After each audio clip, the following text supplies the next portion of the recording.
Menko Airlangga Hartarto yang ikut juga dipanggil MK untuk memberikan keterangan di depan sidang Mahkamah Konstitusi tentang perselisihan hasil pemilu presiden, blak-blakan, dan membuka misteri semua rahasia yang ada di balik bansos. Karena Menteri Hartarto juga tidak mau disalahkan. Simak video selengkapnya. Perlindungan sosial itu adalah program pemerintah untuk melindungi masyarakat terhadap berbagai kerentanan yang merupakan pelaksanaan amanat konstitusi pasal 34 Undang-Undang Dasar Negara Republik Indonesia tahun 1945 dan peraturan perundang-undangan yang terkait. Perlinsos pada masa kritis ditujukan untuk menjaga daya beli masyarakat, terutama masyarakat miskin dan rentan. Besaran perlinsos setiap tahun mengalami fluktuasi sejalan dengan perkembangan perekonomian, dan sejak tahun 2020, besaran perlindungan sosial berada di atas angka 440 triliun. Anggaran perlinsos tahun 2023 dengan pagu sebesar 476 triliun, itu telah terrealisasi sebesar 443,4 triliun.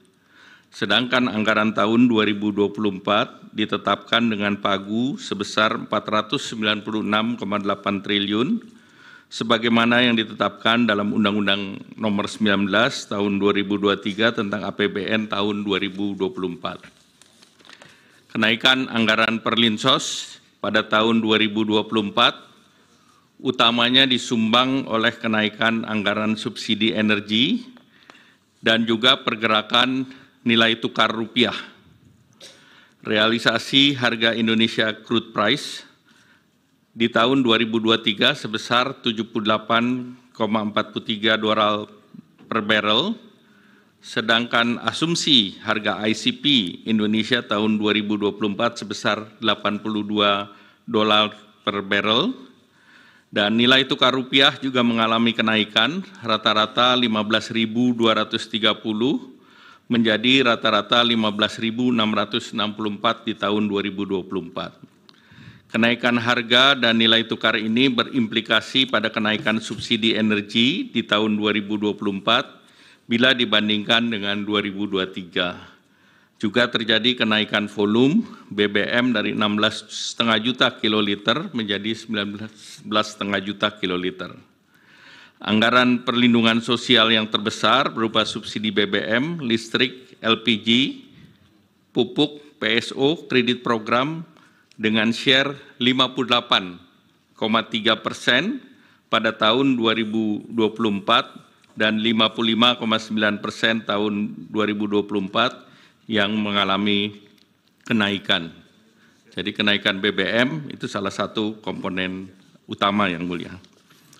Sejak bulan Desember 2023, berbagai negara, termasuk Indonesia, mengalami dampak terjadinya El Niño, di mana beberapa tempat produksi pangan, terutama beras, mengalami gangguan, baik yang tidak bisa melakukan penanaman dan memundurkan jadwal, dan hal ini membuat pasokan pangan seperti beras mengalami gangguan, yang tentunya sangat mengganggu kepada dan berdampak signifikan terhadap masyarakat miskin.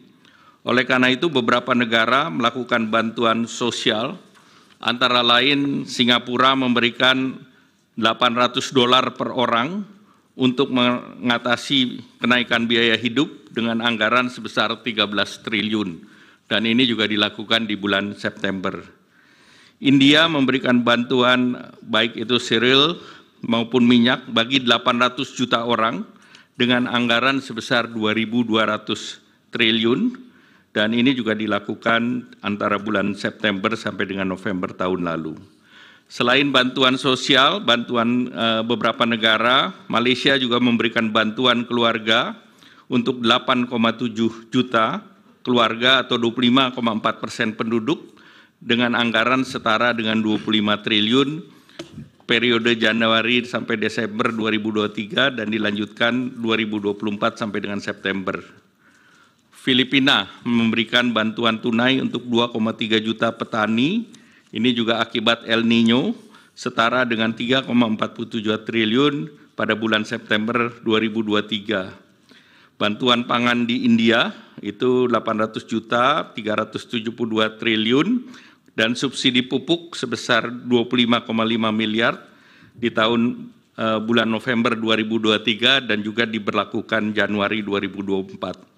Singapura memberikan paket dukungan hidup untuk hampir separuh penduduk 2,5 juta mulai September 2024, Amerika Serikat memberikan bantuan dalam bentuk food stamp untuk 41 juta orang atau 21,6 juta rumah tangga dengan paket bantuan inflasi yang setara dengan 17 juta dan juga perlindungan dampak perubahan iklim ekstrim dengan nilai setara 835 triliun.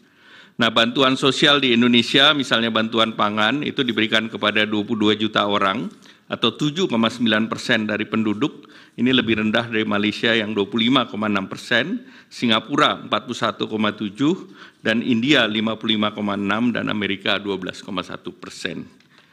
Nah, pelaksanaan Perlinsos melalui bantuan sosial antara lain program pemerintah yang terdiri dari pertama bantuan sosial reguler, yang ke B adalah perlinsos lainnya, dan C pada kondisi tertentu. Yang termasuk dalam bantuan sosial reguler adalah PKH, tadi sudah disampaikan oleh Pak Menko PMK. Ini merupakan program pemberian bantuan sosial kepada keluarga atau seseorang miskin dan rentan yang terdaftar di dalam data program penanganan fakir miskin, diolah oleh Pusat Data dan Informasi Kesejahteraan Sosial dan ditetapkan sebagai keluarga penerima manfaat ataupun PKH. Landasannya adalah Undang-Undang Nomor 40 Tahun 2004 tentang Sistem Jaminan Sosial Nasional, Undang-Undang Nomor 11 Tahun 2009 tentang Kesejahteraan Sosial, PP 39 Tahun 2012 tentang Penyelenggaraan Kesehatan Sosial, dan Peraturan Menteri Sosial Nomor 1 Tahun 2018 tentang Program Keluarga Harapan. Kartu sembako merupakan bantuan sosial pangan yang disalurkan secara non-tunai setiap bulan kepada keluarga penerima manfaat, landasan hukum Undang-Undang 11 2009, PP 39 Tahun 2012 tentang Penyelenggaraan Kesejahteraan Sosial, Perpres 63 Tahun 2017 tentang penyaluran bansos secara non-tunai, dan Permensos Nomor 4 Tahun 2023 tentang pelaksanaan program sembako. Program Indonesia Pintar merupakan bantuan berupa uang tunai, perluasan akses, kesempatan belajar dari pemerintah yang diberikan kepada peserta didik yang berasal dari keluarga miskin dan rentan miskin untuk membiayai pendidikan. Landasan hukum Inpres 7 Nomor Tahun 2014 tentang pelaksanaan program simpanan keluarga sejahtera, Program Indonesia Pintar, Program Indonesia Sehat untuk membangun keluarga produktif. Kartu Indonesia Pintar Kuliah ini adalah bantuan pendidikan dan pemerintah bagi lulusan SMA atau sederajat, memiliki potensi akademik baik dan memiliki keterbatasan ekonomi. Landasan hukum Pasal 76 Undang-Undang 12 Tahun 2012 tentang Pendidikan Tinggi. PBI Jaminan Kesehatan Nasional ini adalah bantuan iuran kesehatan diberikan kepada fakir miskin dan orang tidak mampu yang dibayarkan pemerintah kepada BPJS Kesehatan. Landasan hukum Undang-Undang 40 Tahun 2004 tentang Sistem Jaminan Nasional dan Perpres 61 Tahun 2020 tentang perubahan kedua atas Perpres 82 tentang jaminan kesehatan. Rincian program perlindungan sosial lainnya sebagai berikut. BLT Dana Desa, ini adalah bantuan kepada masyarakat desa yang bertujuan untuk menahan kenaikan tingkat kemiskinan dan menjaga tingkat konsumsi dan daya beli kelompok termiskin. Pemberian BLT dilakukan sekaligus untuk 4 bulan untuk efisiensi penyaluran. Landasan hukum Undang-Undang 6 Tahun 2014 tentang desa sebagaimana diubah dalam Undang-Undang Cipta Kerja, Peraturan Pemerintah Nomor 37 Tahun 2023 tentang pengelolaan transfer ke daerah, Peraturan Menteri Keuangan 146 Tahun 2023 tentang pengalokasian dana desa di setiap desa, penyaluran dan penggunaan dana desa untuk tahun anggaran 2024. Pembiayaan ultramikro ini merupakan program tahap lanjutan dari bantuan sosial untuk menjadi kemandirian usaha, menyasar usaha mikro yang berada di lapisan terbawah yang belum difasilitasi dengan perbankan melalui program kredit usaha rakyat. Landasan hukum Kementerian Keuangan tahun nomor 193 PMK 05/2020 tentang pembiayaan ultramikro.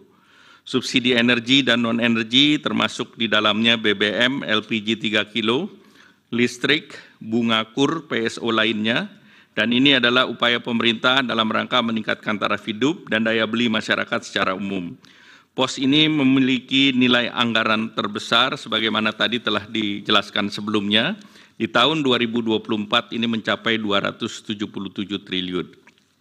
Kemudian jaminan kehilangan pekerjaan adalah iuran yang ditanggung pemerintah untuk jaminan sosial bagi pekerja atau buruh yang mengalami pemutusan hubungan kerja. Landasan hukum PP 37 tahun 2021 tentang penyelenggaraan program jaminan kehilangan pekerjaan. Bapak Ketua Majelis dan anggota yang kami hormati, program perlindungan sosial pada kondisi tertentu adalah sebagai berikut. Di masa pandemi COVID, beberapa perlinsos antara lain bansos sembako PPKM, bantuan subsidi upah sesuai dengan Permenaker nomor 14 tahun 2020 tentang pemberian bantuan pemerintah berupa subsidi gaji upah, pekerja buruh dalam masa COVID-19, bantuan usaha pelaku mikro sesuai Permenkop UKM nomor 6 tahun 2020. Kemudian juga terjadi saat kenaikan harga komoditas global. Pada saat harga minyak naik di tahun 2022, pemerintah mengambil keputusan untuk mengalihkan sebagian subsidi BBM menjadi BLT BBM dengan landasan hukum Peraturan Presiden nomor 98 tahun 2022 dan perubahan APBN tahun 2022, dan kebijakan ini sebagai kompensasi harga Pertalite yang naik dari 7.650 menjadi 10.000 pada tahun 2022 dan dibayarkan secara sekaligus untuk 4 bulan.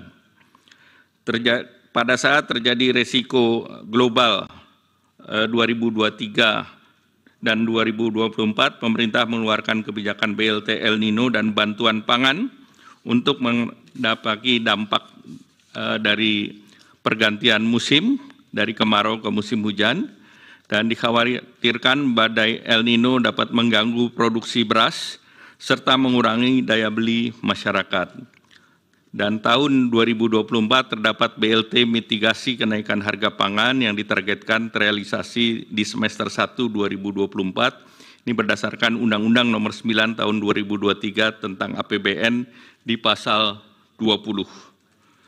Nah, untuk mengoptimalkan manfaat pada penerima bantuan sosial dan efisiensi biaya penyaluran, bantuan sosial biasanya dibagikan beberapa periode sekaligus atau dirapel dalam satu kali penyaluran.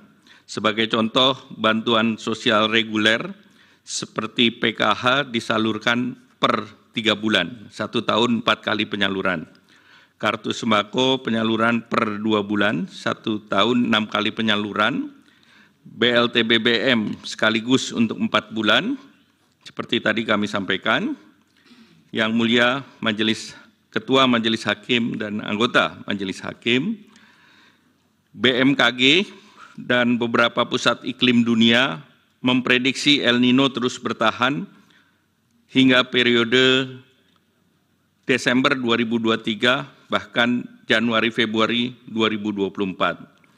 Nah, ini berdampak kepada penurunan produksi beras. Kita lihat produksi beras sampai dengan mulai bulan Juli hingga Februari, produksi beras kita turun sebesar 5,88 juta ton. Pada saat yang bersamaan terjadi kenaikan harga beras dunia, di mana harga beras Thailand itu mencapai $624 per ton atau naik 28%. Beras Vietnam $614 per ton itu naiknya 41,95%. Kenaikan itu juga diikuti dengan larangan ekspor beras 6 negara. Di tahun 2023, India, Bangladesh, Rusia, UAE, Myanmar, dan Uganda melarang ekspor beras, dan juga 3 negara dilanjutkan di tahun 2024, India, Bangladesh, dan Rusia. El Nino berdampak juga terhadap peningkatan harga pangan, terutama beras. Kita lihat dari data bahwa volatile food terus meningkat di bulan Juli hingga puncaknya Maret yang tercatat sebesar 10,33%. Beras menkontribusi kepada inflasi di bulan Maret saja 0,74%. Jadi pada periode El Nino tersebut produksi padi menurun, harga beras internasional meningkat, dan inflasi meningkat. Nah, itulah salah satu pertimbangan ada bansos terkait dengan El Nino dan juga bantuan pangan. Dari berbagai latar di atas, maka dibutuhkan bantuan sosial untuk menjaga daya beli masyarakat, dan ini adalah amanat konstitusi pasal 34 Undang-Undang Dasar 1945, di mana bansos untuk mengisi dan memitigasi peningkatan kemiskinan dan potensi perlambatan pertumbuhan ekonomi. Kita ketahui penduduk miskin sangat rentan terhadap kenaikan harga, khususnya terhadap kelompok makanan. Dari desil 1 sampai 4 atau 40% penduduk, 25%-nya adalah untuk membeli bahan makanan pokok ataupun beras. Secara nasional, komponen makanan terhadap garis kemiskinan adalah 74,21%. Hubungan konsumsi masyarakat terhadap pertumbuhan ekonomi sangat erat. Konsumsi rumah tangga kontribusinya terhadap PDB sebesar 53,83%. Sehingga apabila ada konsumsi rumah tangga melambat, maka pertumbuhan ekonomi pun akan terganggu. Untuk melindungi masyarakat miskin dan rentan akibat El Nino dan gangguan rantai pasok global, pemerintah telah menerapkan strategi untuk menjaga ketersediaan pasokan pangan dan daya beli masyarakat dengan program bantuan pangan dan bantuan langsung tunai. Untuk pelaksanaan bantuan pangan dilakukan oleh Badan Pangan Nasional sesuai dengan Undang-Undang Nomor 18 Tahun 2012 tentang Pangan dan Peraturan Presiden Nomor 66 Tahun 2021 tentang Badan Pangan Nasional. Pada tahun 2023, pemerintah meluncurkan bantuan pangan berupa 10 kilo beras menyasar kepada 21,3 juta KPM, penerima PKH atau sembako berdasarkan DTKS dengan realisasi anggaran sebesar 18,1 triliun, dan penyelenggaraan program ini adalah Bappenas. Setelah itu juga BLT El Nino dengan 200.000 per bulan dengan 18,8 juta KPM, dan ini realisasi 7,5 triliun yang diselenggarakan oleh Kementerian Sosial. Untuk di tahun 2024, pemerintah melaksanakan program bantuan pangan berupa beras 10 kg, menyasar 22 juta KTM dengan data P3KE seperti tadi disampaikan oleh Pak Menko PMK, dengan alokasi anggaran 17,4 triliun. Selain itu juga BLT mitigasi risiko pangan, KPM-nya adalah 18,8 dan bantuannya sebesar 200.000 per bulan.